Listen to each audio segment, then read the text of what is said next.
शादी के 7 वचन। पहला वचन। पहले फेरे में दुल्हन आगे चलती और अपने होने वाले जीवन साथी से ये वचन मांगती है कि जब आप जीवन में कोई तीर्थ यात्रा, हवन, पूजा, अन्य कोई धार्मिक कार्य करेंगे तो आप मुझे अपने साथ रखेंगे। यदि आप सहमत हैं तो मैं आपकी जीवन संगिनी स्वीकार करती हूँ। दूसरा वचन। दूल्हे से दूसरा वचन लेते हुए कन्या कहती है कि अपने माता पिता का सम्मान करते हुए आई हूँ, उसी तरह से आपके माता पिता और परिजनों का सम्मान करूँगी और मेरी ही तरह आप भी मेरे माता पिता का सम्मान करेंगे और घर परिवार को अपना मानेंगे।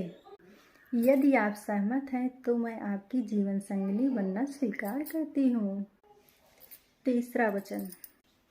तीसरे फेरे में दुल्हन दूल्हे से ये वचन लेती है कि मैं जीवन की तीनों अवस्थाओं में मैं आपका साथ निभाऊंगी। अगर आप भी मुझे ऐसा वचन देते हैं तो मैं आपकी जीवन संगिनी बनना स्वीकार करती हूँ। चौथा वचन। चौथे वचन में दूल्हा आगे आता है। इसके बाद दुल्हन पति से वचन मांगते हुए कहती है कि अब तक आप घर परिवार की चिंता से मुक्ति थे।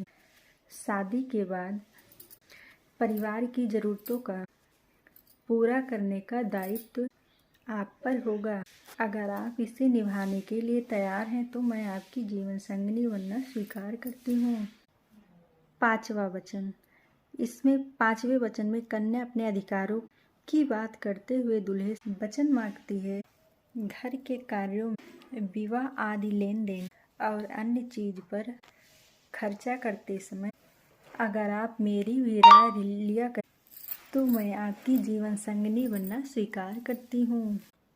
छठा वचन।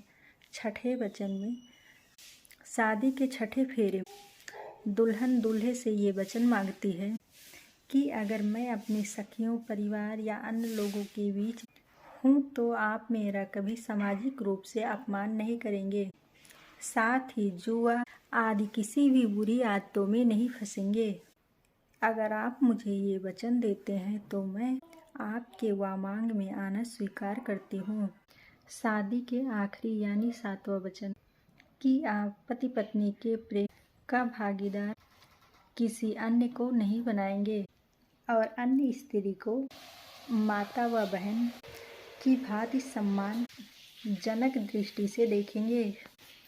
अगर आप ये वचन दें तो मैं आपके वामांग